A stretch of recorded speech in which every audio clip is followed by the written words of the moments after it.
Hi there, my name's Stacey Zimmels. I'm a feeding and swallowing specialist speech therapist and doddl's expert partner. I'm also a mum of 2 little ones.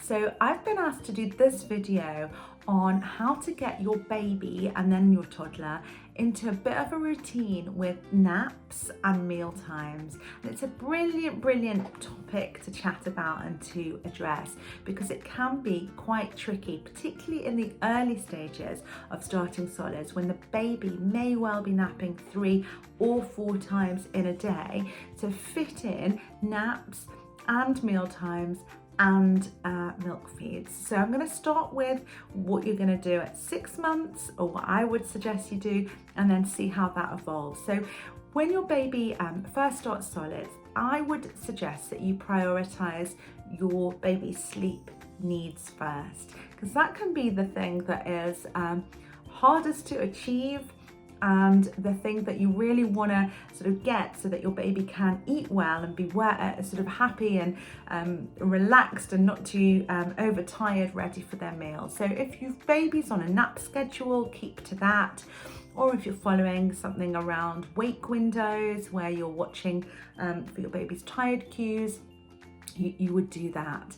And then you would continue to breastfeed or formula feed responsibly around their naps like you were already doing. And then you're looking at fitting in the solid food meals at appropriate intervals outside of those 2 things. So typically they would have had some milk, had a nap first, then had a little bit of milk, and that would be then the window where you would give them something to eat.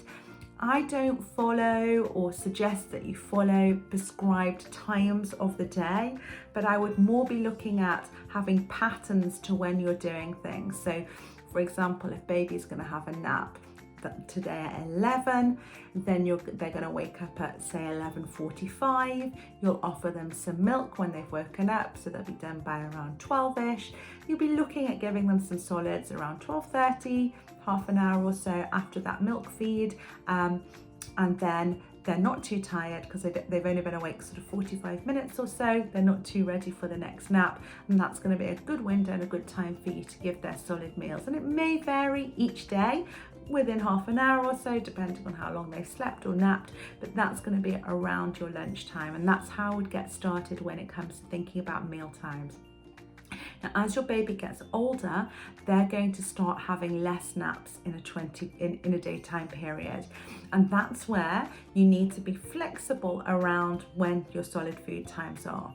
Once your baby gets to around 2 naps in a day, then really what happens is you're looking at lunchtime being a bit of a conflict in terms of when they have their second nap of the day.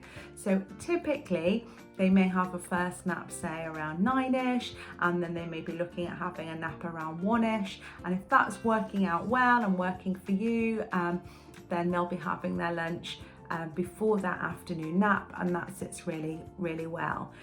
The next tricky stage and phase is when they drop down to 1 nap as they enter toddlerhood. And at this time, it can be really difficult because some babies will start their naps at 11 o'clock and you're looking at giving them a later lunch because you don't want them too tired for lunchtime. Other babies may be wanting to take that nap at 12 or 12:30, which may mean that you have to give them lunch before the nap, and that can come with a few challenges, particularly in the first or early stages of them dropping their morning nap. By the time they're starting to get towards their lunchtime nap, they can be really exhausted. And one of the things that I can say from experience is not to have great expectations of what they may eat at lunchtime when they're dropping down from 2 to 1 naps, for sure.